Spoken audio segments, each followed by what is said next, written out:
mbokki Ndar mbokki Pikine ñu ngi leen di nuyu di leen ziar di leen masawu ci guddee gu ñu guddee yegg si fii di beral nuyoo nag jigéen ñi comme ni ko suma naatangoo Cheikh Oumar Sy waxee particulièrement Dieng ak Ndeye Sène ñuy jàmbaar ñoo xam ne jàmbaar yu mun góor Ndeye ñu ngi lay féliciter di xam ne que buñ la porté à la tête de la en tant que député à l'Assemblée nationale li nga fi wax danga ko gëm parce que yaa ngi ko tibbee ci sa xol ak xam-xam nga waxee mais en même temps ak courage bi nga xam ne en tant que sportive moo nga mus a wone di nga ko joxe doo nekk assemblée di nelaw wala di seetaan ay film di nga défendre say naatangoo ak say concitoyennes sénégalaises et particulièrement ñu yeewoo Ndar Moussa it ànd nañu ak moom xam nañ ko xam nañu yar ak diine ak xam-xam bu nekk ci moom bu ñu bëggee tànn ay député nag yoo xam ne duñu am assemblée nationale pour ne député président de la république lañu wala nekk fa di xuloog xeex mais député yoo xam ne dañuy wane xam-xam fulla ak fayda nañu tànn ñii ñaar ak Dieng mi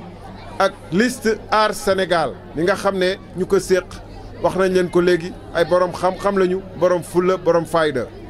amul liste bu ko gën a taaru ci fànn yooyu dama ni amul benn liste ci 8 listes yi dex amu ci benn bu gën liste Aar Sénégal bu ñu xoolee rek ñi ci nekk ci wàllu seen xam-xam seen fulla seen fayda seen taxawaay ci réew mi yokk ci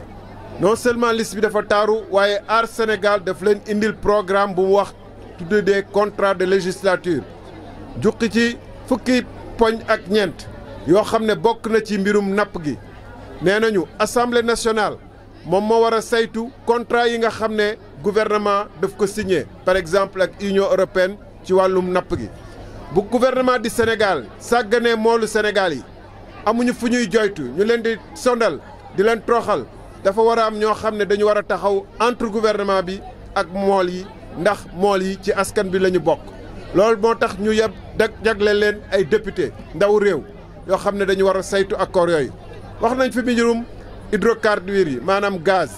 loolu tamit député yi ñoo ko war a saytu jukkal nañ leen ci ay yenn poñ rek yoo xam ne si suñu contrat de législature dañu ni bu ñu demee assemblée nationale dinañu wax ci mbirum daara yi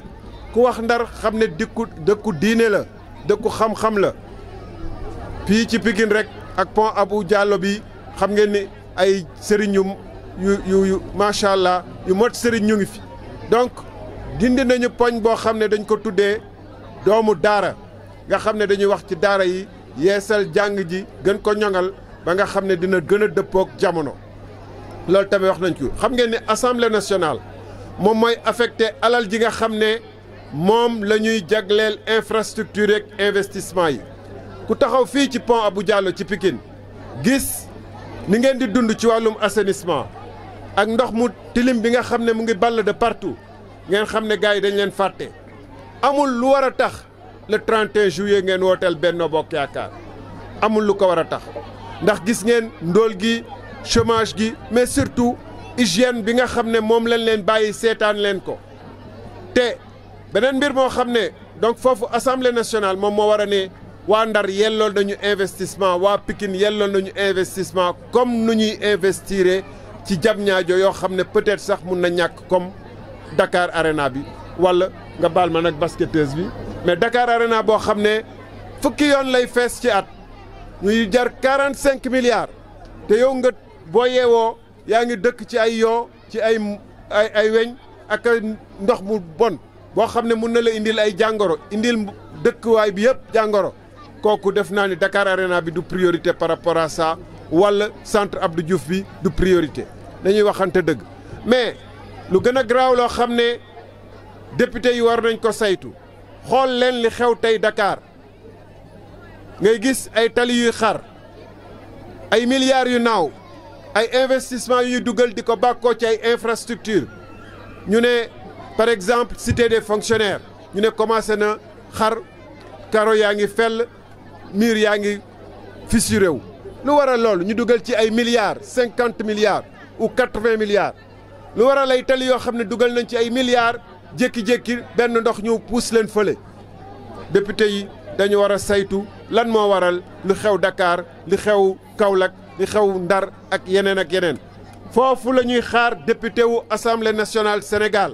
ndax alal bi ñuy investir ci anam yuñ koy investiré alalu réew mi la ñun ñëpp ñoo koy fay nuñ koy fayee mooy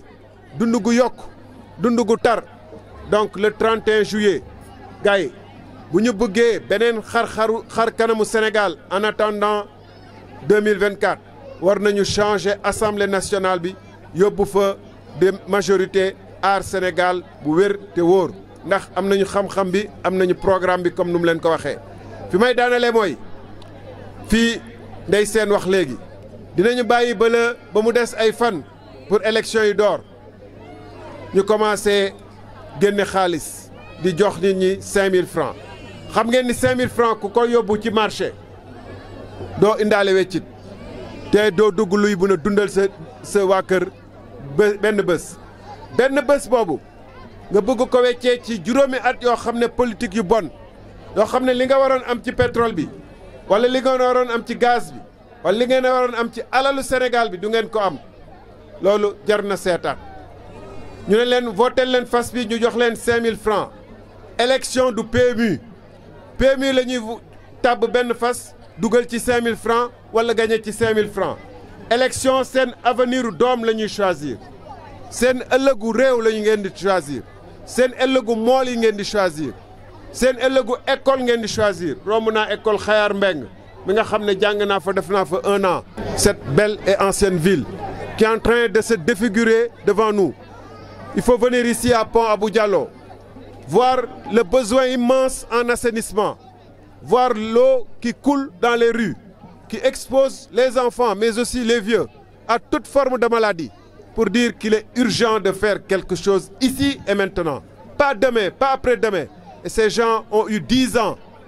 10 ans pour montrer ce qu'ils savent faire aux Saint-Louisiens. Et le résultat est là, palpable devant nous. Quand on va à Guet Ndar, à Gokhmbach, qu'on voit cette jeunesse vibrante qui n'a pas d'emploi, on doit avoir peur pour le pays. On doit se dire qu'il est urgent de faire tout de suite, ici et maintenant, quelque chose. Et quand on voit l'état d'abandon dans lequel se trouvent les infrastructures de manière générale, particulièrement cette école qui était chère aux Sénégalais, l'école des fils de chef, l'école Khayar Mbeng, où j'ai fait 1 an, qui est, pour ainsi dire, à l'abandon et en ruine. La gare centrale de Saint-Louis, à l'abandon et en ruine. Le rail, à l'abandon et en ruine. Les maisons de la ville, de l'île, en abandon et en ruine. On se dit que c'est une ville qui est en train de se mourir. Et Saint-Louis a besoin de fils et de filles qui la défendent à l'Assemblée nationale. C'est pour cette raison que nous devons choisir la coalition Aar Sénégal, surtout qu'en 2023 commencera l'exploitation du gaz et du pétrole. Ce serait un désastre de continuer les mêmes politiques qui ont conduit à Dakar à l'effondrement de rues pour une première pluie, parce qu'il n'y a pas de réseau d'assainissement. Tout comme ici, à Pékin, il n'y a pas de réseau d'assainissement et que vous vivez des inondations perpétuelles dès qu'il y a une pluie sérieuse. Il faut s'interroger sur quelle politique a conduit que chaque fois à Dakar, Keur Massar, à Touba, à Kaolack, à Thiès, les villes sont inondées dès la première pluie, alors qu'on nous vante qu'on a investi des milliers de milliards et que la dette sénégalaise s'est accrue de milliers de milliards depuis que Macky Sall est au pouvoir. Elle est passée de 2700 milliards à plus de 10 000 milliards en quelques années. Et pour quel résultat? Pour voir nos routes s'effondrer par défaut de réseau de drainage des eaux de pluie. C'est une catastrophe qui est là devant nous, qui est à l'image de la catastrophe économique, de la catastrophe sociale que nous vivons. Si nous ne faisons rien, et nous avons la possibilité de faire quelque chose le 31 juillet, parce que la voix va retourner au peuple, parce que la parole va retourner au peuple souverain. Saint-Louis votera pour Aar Sénégal, Saint-Louis votera pour l'avenir, Saint-Louis votera pour le meilleur. Je vous remercie.